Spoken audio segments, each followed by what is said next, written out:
नहीं हो तुम हमारी तरह। तुम एक हिम्मत वाली स्त्री हो। तुमने महाराज की अनुपस्थिति में इस राज्य को बहुत अच्छे से संभाला। तुम शक्तिहीन मत बनो, मत भूलो मौला, तुम पुत्रवती हो। पुत्र धामदेव का अच्छे से लालन पालन करो, उसे अच्छी शिक्षा दो, उसे राम और कृष्ण की कथा सुनाओ, उसे धर्म का अनुसरण करना सिखाओ। पुत्र की गुरु बनो मौला। अपने समय का उपयोग कत्यूर वंश की मान मर्यादा और प्रतिष्ठा को आगे बढ़ाने में करो, ताकि आने वाले समय की सर्वोत्तम रानियों में तुम्हारा नाम लिया जाए। सिर्फ राज्य के लोग ही नहीं, बल्कि इतिहास भी तुम्हें याद करे। महाराज प्रीतम देव पधार रहे हैं।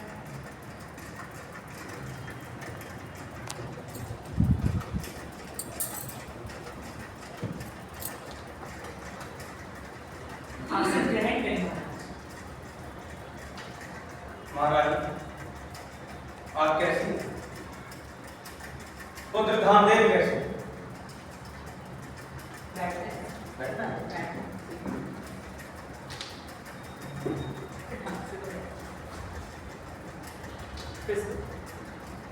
महाराज तो ऊपर वाली सीढ़ी में बैठे हो, तो नीचे वाली सीढ़ी में बैठे हो। आप कैसी हैं?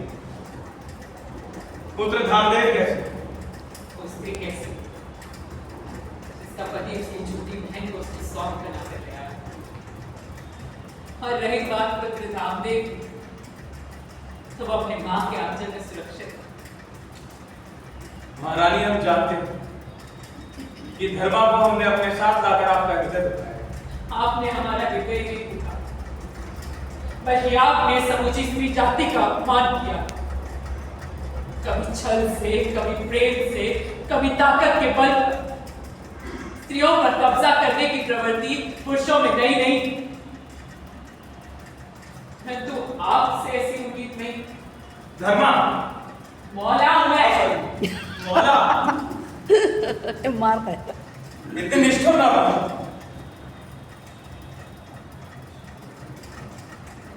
धर्मा तुम्हारी छोटी बहन। किसी बात फिर से मौला इतने निष्ठुर ना बनो। धर्मा तुम्हारी छोटी बहन। इसी बात से तो दिल और टूट जाता है।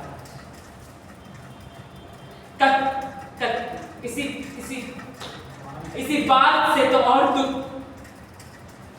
अधिक बढ़ जाता है महाराज। इसी बात से तो दुख और अधिक बढ़ जाता है। कत्यूरी वंश की मानहानि हो ये हमें भी मंजूर नहीं, लेकिन हम धर्मा को स्वीकार करने के लिए तैयार नहीं है। नहीं, मैं मान कत्यूरों की कुलबुद्धू हूँ। वो बात का है। Sorry my mistake. मौला आप विश्वास कीजिए, आपके प्रति और पुत्र धामदेव के प्रति हमारा प्रेम कम नहीं हुआ। प्रेम की बात तो आप नहीं करें महाराज। आप अपना वचन तो निभा ना सके। अरे नहीं यार, रुक जाओ। बैठने वाला था। तो अभी यहाँ पे जाओ नहीं है। ना, रुक जा। यहाँ कहाँ बैठोगे जमीन में? अरे वो मुसलमान है। वो अभी थोड़ी है। फिर से बोल। मौला आप विश्वास कीजिए, आपके प्रति और पुत्र धामदेव के प्रति हमारे हृदय में प्रेम कम नहीं हुआ। प्रेम की बात तो आप नानी करें महाराज। आप अपना वचन तो निभा ना सके।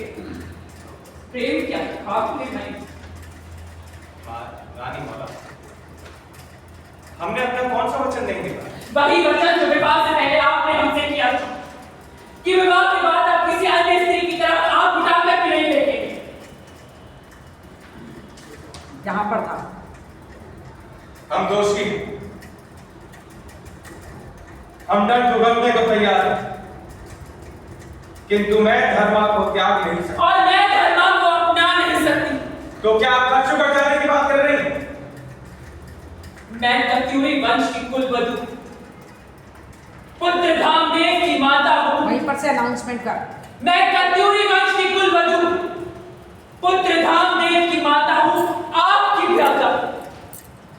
मेरे पिता ने मुझे सम्मान के साथ डोली में यहाँ भेजा। मेरा पुत्र लखनपुर की गद्दी का उत्तराधिकारी है। खत्स्युगढ़ जाकर मैं उसके अधिकारों का हनन नहीं करूंगा। अगर आप चाहें तो धर्मा के साथ विराट में प्रवास कर सकते हैं।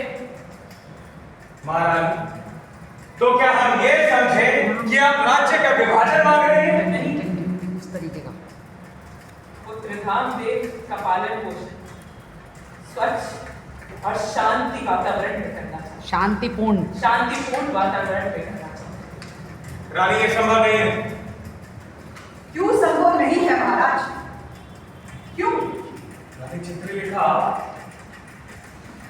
जब मौला से आपका विवाह हुआ था तब आपने ही हमें रानी बाग वाले किले में प्रवास का आदेश नहीं दिया था?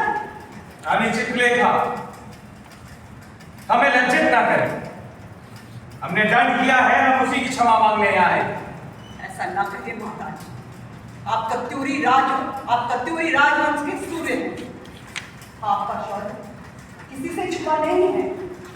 मैं भला आपको किस बात की क्षमा दूं, किंतु मौला का कहना भी उचित है। यहाँ पहले से ही आपकी 2 रानियां हैं, तीसरी के आने से कलह बढ़ेगा और आप स्त्रियों के झगड़ों में ही उलझ कर रह जाएंगे, जो राज्य हित में सही नहीं होगा। रानी चित्रलेखा, तनिक आप भारतवर्ष के दूसरे राजाओं की तरफ देगा घुमा कर देंगे। एक ही किले में एक साथ अनेक रानियां प्रवास करती हैं, तो क्या आप दोनों रतनपुर के किले में धर्मा के साथ प्रवास नहीं कर सकते?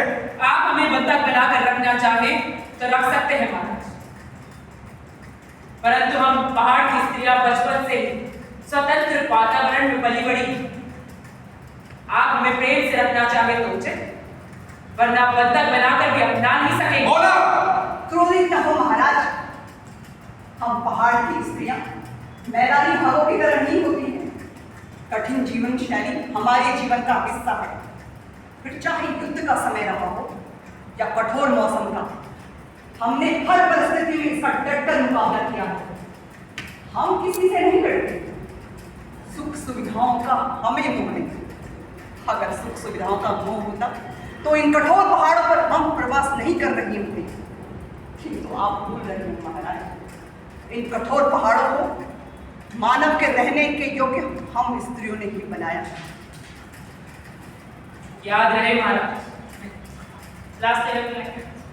इन कठोर पहाड़ों को मानव के रहने के योग्य हम स्त्रियों ने ही अगर बनाया। तुम इतना स्लो करके बोलोगी ना, तुम्हारी यहाँ पे पंच खत्म है। इस लाइन पे 100% तालियां हैं। जब तुमने बोला कठोर पहाड़ों पर प्रवास नहीं कर रही होती, आप भूल रहे हैं महाराज, पहाड़ों की महिलाओं ने ही मानव के रहने के लिए बना। एक स्टोन में आना चाहिए। आप भूल रहे हैं महाराज, इन कठोर पहाड़ों को हम स्त्रियों ने ही मानव के रहने के योग्य बनाया है। याद रखें महाराज, हम राज रजवाड़ों में रहने वाली उन कोमल महिलाओं की तरह नहीं, जो शरीर सुख के लिए ऊंची ऊंची अटालिकाओं और 4 दीवारी में बंद अटालिकाओं की जगह महलों को बोल सकती हो। ऊंची ऊंचे महलों और 4 दीवारियों में बंद रहना पसंद करती। सुख सुविधाओं में समझौता करने वाली स्त्रियां आपको पहाड़ में नहीं मिलेगी। एक एक लाइन पे तालियां हैं। सुख सुविधाओं पर समझौता करने वाली स्त्रियां आपको पहाड़ पर नहीं मिलेगी। फिर चाहे वो रानी चित्रलेखा हो, रानी मौला हो या आपकी प्रेमिका धर्मानी क्यों ना हो।